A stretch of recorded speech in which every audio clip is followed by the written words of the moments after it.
हा सिनेमा करण्यामागचा उद्देश एवढाच होता की कमर्शियली सिनेमा करायचा. कारण गोव्यामध्ये असे कमर्शियल सिनेमा आपण करत असतो मध्ये-मध्ये. तर मी दर 2 वर्षांनी माझा एक असतोच. त्यामुळे मी सुरुवात केली आणि कोविड सुरू झालं 2020मध्ये. मग त्याच्यानंतर आम्हाला खूप म्हणजे संघर्ष करावा लागला.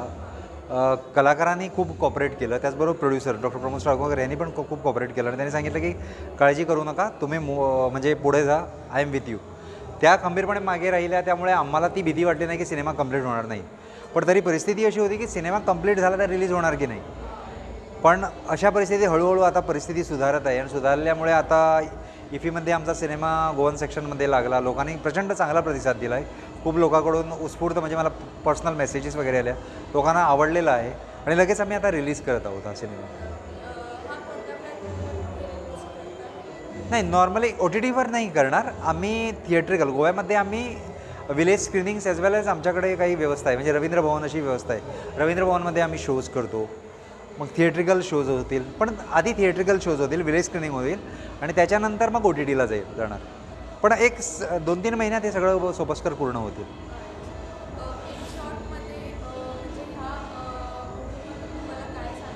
नाही, माझा मेसेज ओरिएंटेड सिनेमा नाही आहे. माझा करमणूक प्रधान सिनेमा आहे. म्हणजे बेसिकली कसं आहे, ह्या सिनेमाची कथा अशी आहे की माणसाची ग्रीड ना, म्हणजे माणसाला अतिशय म्हणजे हाव जी असते पैशाच्या बाबतीत किंवा ह्याच्यामध्ये, ही हाव माणसाला कुठेही घेऊन जाऊ शकते.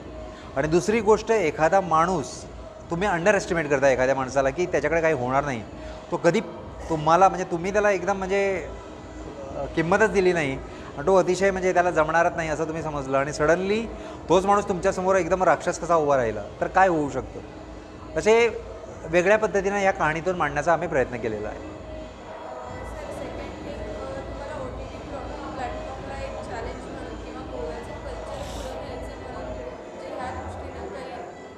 नाही, माझ्या आधीच्या सिनेमातून मी गोव्याचं कल्चर दाखवलं आहे. म्हणजे प्रत्येक सिनेमातून मी प्रयत्न करतो की लोकांच्या मनात जे काही गोव्याच्याबद्दल एक चित्र आहे ते पूर्णपणे पुसून टाकून माझ्या सिनेमामधून मी व्यवस्थित एक रिअलिस्टिक सिनेमा करण्याचा प्रयत्न करतो. त्यामुळे माझा मूर्तू झाला त्यावेळी खूप लोकांनी म्हटलं की तुझा सिनेमा मालगुडी डेजसारखा वाटतो.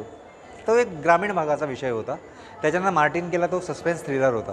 आता मी प्युअर क्राईम थ्रिलर केला आहे आणि क्राईम थ्रिलर बेसिकली हा मनोरंजनासाठीच केला आहे. म्हणजे लोकांना कोविडमध्ये काहीही मनोरंजन नव्हतं. थिएटर पण बंद होते, नाटकं पण बंद, सगळंच होतं आणि आत्ता कुठं ओपन झालं आहे. त्यामुळे आता एक अपेक्षा आहे की आम्ही हा क्राईम थ्रिलर लोकांपुढे जाऊन लोकांना 2 तास मनोरंजन करण्यासाठी मिळेल अशी अपेक्षा आहे.